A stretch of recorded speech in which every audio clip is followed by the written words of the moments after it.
Assalamualaikum warahmatullahi wabarakatuh. Selamat pagi semua.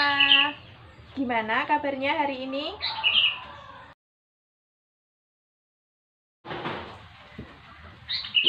Baik semua ya, alhamdulillah. Oke, sebelum kita mengawali pembelajaran pada pagi hari ini, marilah kita berdoa sesuai dengan agama dan kepercayaan kita masing-masing.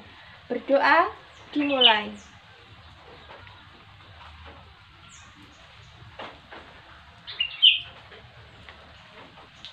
Berdoa selesai. Oke, sebelumnya Ibu presensi dulu ya. Kira-kira ada yang tidak masuk pada pagi hari ini? Masuk semua ya? Oke, baik. Untuk pertemuan pada pagi hari ini, kita akan membahas mengenai pembuatan notula rapat. Nah, sebelumnya saya akan membacakan kompetensi dasar terlebih dahulu serta indikatornya.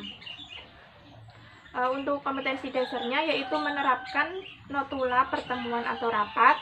Untuk indikatornya yang pertama yaitu menjelaskan pengertian notula rapat, yang kedua menguraikan fungsi notula rapat, yang ketiga mengemukakan sistematika notula rapat, dan yang terakhir yaitu menerapkan prosedur notula rapat.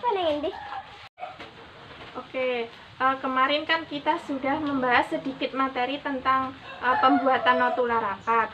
Kira-kira ada yang masih ingat apa itu notula rapat? Nanti yang bisa jawab langsung angkat tangan ya, dan nanti akan mendapat tambahan nilai dari saya.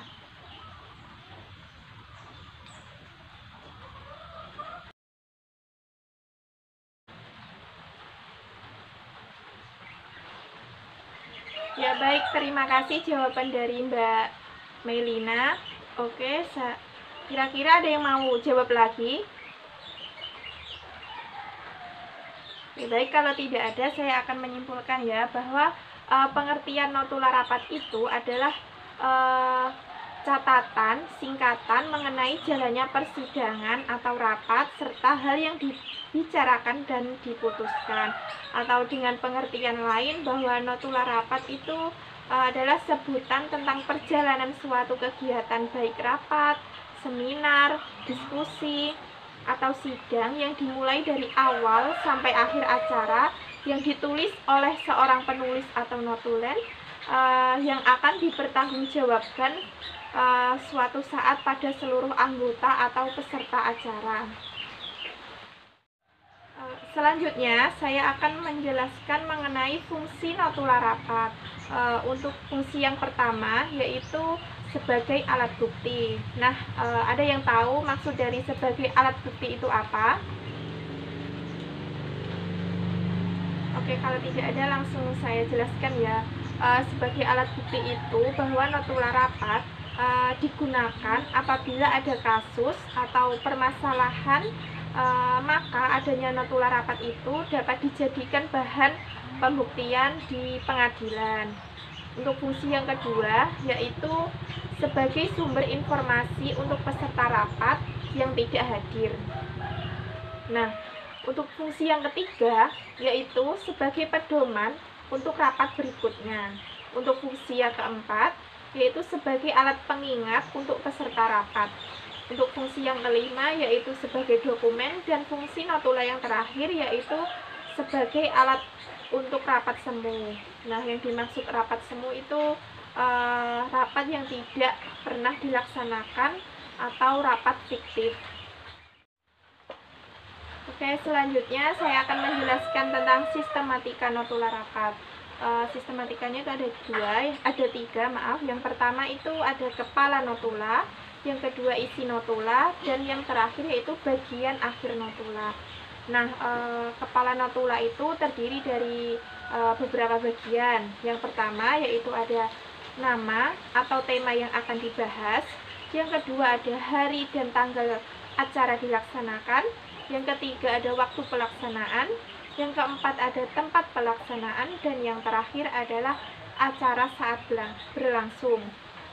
Nah, untuk isi notula sendiri itu merupakan suatu bagian dari susunan notula yang isinya berupa hal-hal yang dianggap penting dalam kegiatan tersebut, tanpa ada yang tertinggal. Untuk sistematika penulisan isi notula ini, yang pertama yaitu kata pembukaan, yang kedua pembahasan, yang ketiga pembacaan keputusan dari hasil, dan yang keempat ada waktu penutupan.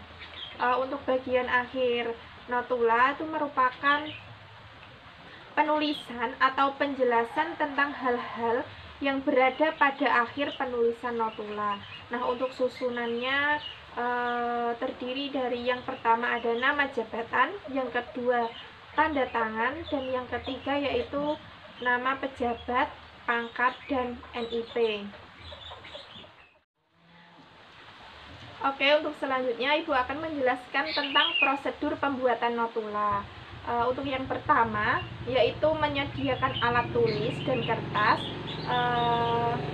tapi untuk sekarang ini sudah umum digunakan personal komputer atau netbook atau laptop untuk penyusunan notula. Jadi untuk penulisan dengan alat tulis itu sekarang sudah jarang, karena mengingat efektif pula jika menggunakan laptop atau komputer.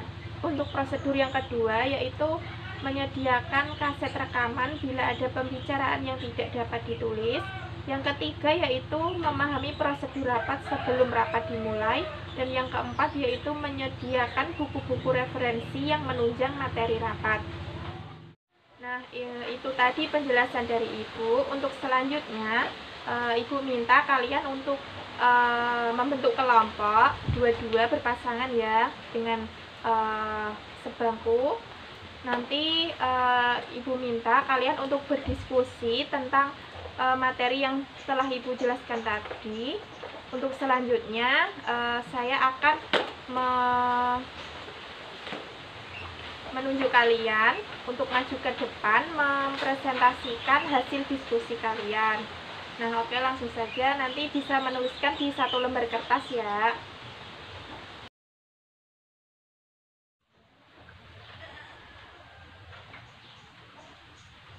Oke anak-anak, berhubung waktunya tinggal 2 menit lagi, untuk presentasinya kita laksanakan minggu depan saja ya.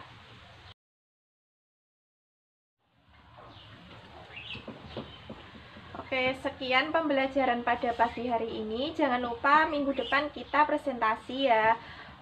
Oke, sebelum kita akhiri, mari kita berdoa dulu sesuai dengan agama dan kepercayaan kita masing-masing. Berdoa dimulai. Berdoa selesai. Nah, semoga apa yang kita pelajari pada pagi hari ini bisa bermanfaat untuk kita semua. Sekian dari saya. Wassalamualaikum warahmatullahi wabarakatuh.